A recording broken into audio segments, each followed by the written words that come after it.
Halo semuanya, gimana kabarnya? Semoga semuanya selalu dalam keadaan yang baik ya. Beberapa hari yang lalu saya sempat nonton drakor.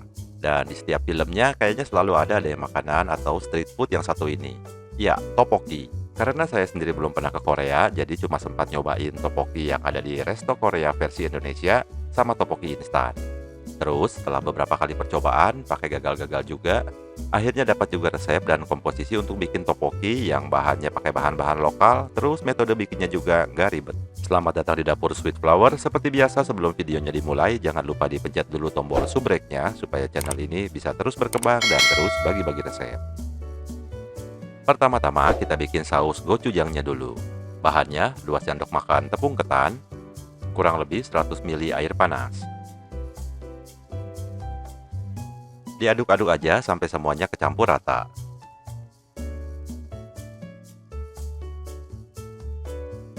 Sampai konsistensinya kurang lebih kayak gini. Berikutnya kita masukin 2 sendok makan cabai bubuk Korea. Terus saya campur dengan 1,5 sendok makan cabai bubuk lokal karena cabai bubuk Korea ini nggak begitu pedas. Ditambahin juga 1 sendok makan garlic powder dan 1 sendok makan gula pasir. 3 sendok makan soy sauce.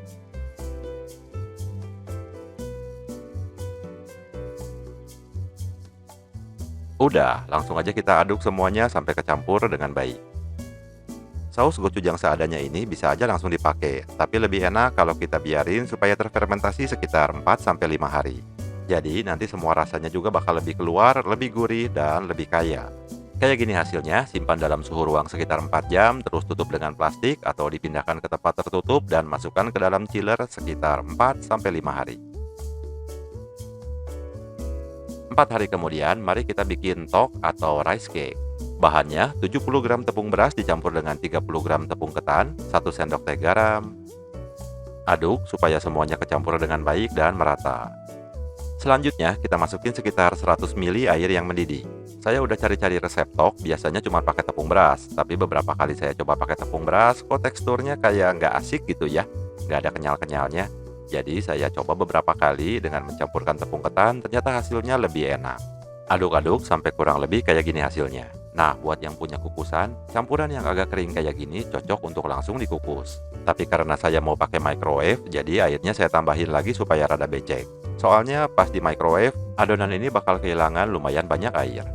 Tambahin airnya dikira-kira aja lah ya, agak terlalu becek nggak masalah sih, nanti pas di microwave juga dia kering. Nah, kurang lebih kayak gini hasilnya.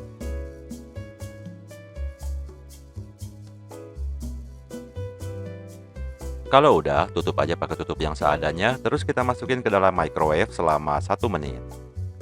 Cara ini lebih simpel daripada cara tradisional yang dikukus. Tapi kalau nggak punya microwave gimana?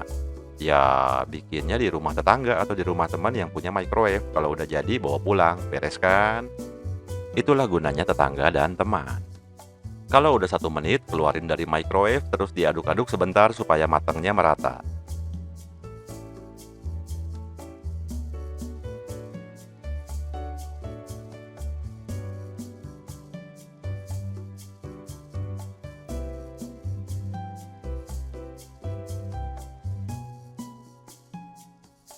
Masukin lagi ke dalam microwave, jangan lupa ditutup lagi ya, kalau enggak nanti malah jadi pasir.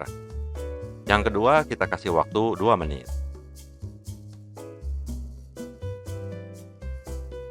2 menit sudah berlalu, kita keluarin dari microwave dan hati-hati, panas. Sepanas hati kamu kalau dapat undangan nikah dari mantan.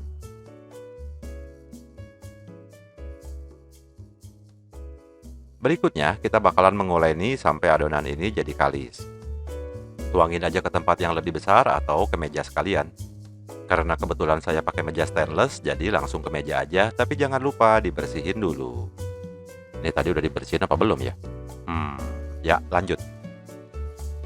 Diuleni aja seperti biasa, tapi jangan langsung pakai tangan ya, soalnya suhunya masih panas banget. Nah, seperti tadi yang saya udah bilang, adonannya agak becek nggak apa-apa, soalnya adonan ini bakal jadi cenderung kering kalau di microwave.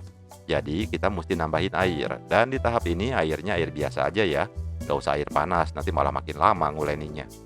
Karena dicampur sama tepung ketan, adonan ini jadi rada lengket dan rada merepotkan. Tapi nanti hasilnya bakal lebih kenyal dan lebih enak. Kalau lengketnya keterlaluan, boleh kita tambahin minyak goreng sedikit atau kita tambahin minyak wijen supaya lebih wangi dan gak lengket-lengket amat. Terus kita lanjut menguleni sampai adonannya kalis dan kira-kira enak untuk dibentuk panjang-panjang. Walaupun kalis, adonan ini bakal tetap rada lengket di meja atau di talenan. Ya udahlah ya.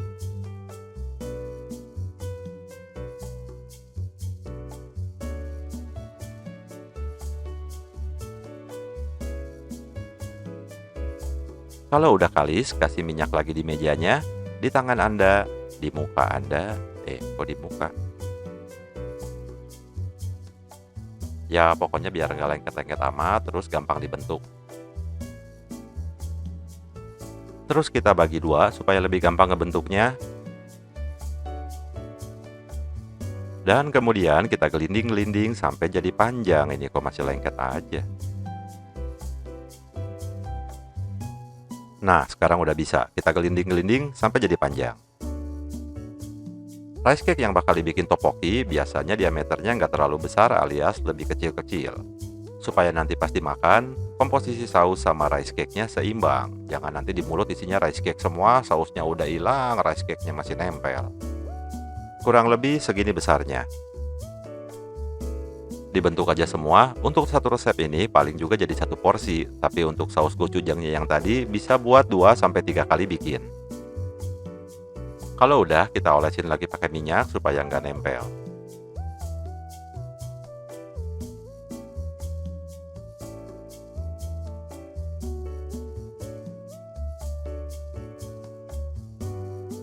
Terus tinggal dipotong-potong dengan ukuran yang proporsional tentunya. Astaga, motor.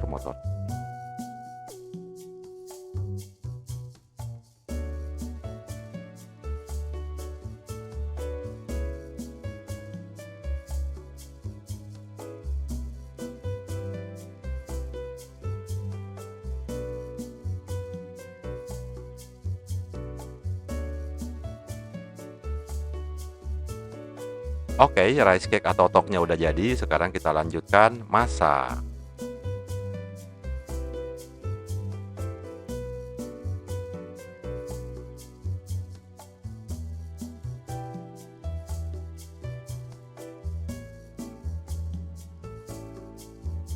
Pertama-tama, kita panasin air di atas pan kurang lebih 100-150 ml. Pakai api yang paling kecil aja ya, biar nggak gampang angus. Selanjutnya, masukin pasta gochujang ini sekitar 1-1,5 sendok makan. Terus diaduk-aduk sampai semuanya larut. Kalau airnya keburu maksudnya keburu habis, boleh ditambahin lagi airnya. Agak lama untuk bikin semuanya larut, tapi ya sabar aja lah ya.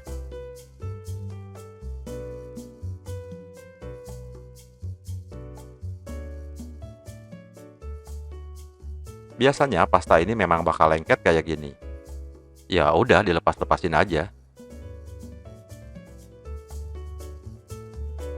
Kalau kelamaan masih belum larut semua, suhunya udah terlalu panas, ya matiin dulu kompornya sebentar supaya suhunya waduh.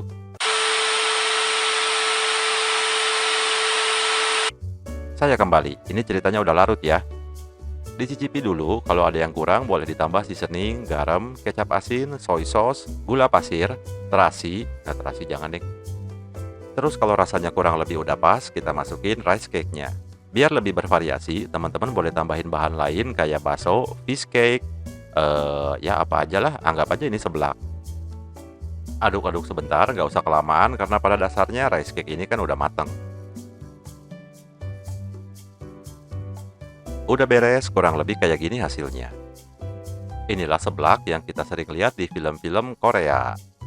Ngomong-ngomong, rekomendasi drakor yang bagus apa nih? Kayaknya lagi butuh hiburan gue.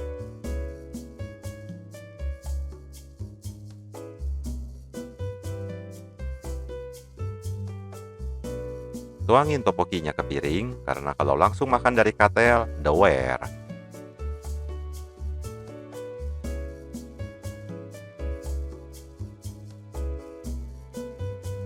Udah gitu kita hias sedikit pakai potongan daun bawang.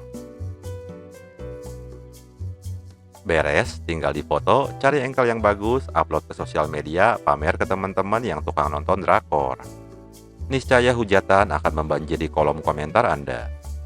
Ya kalau nggak hujatan minimal pemalakan lah.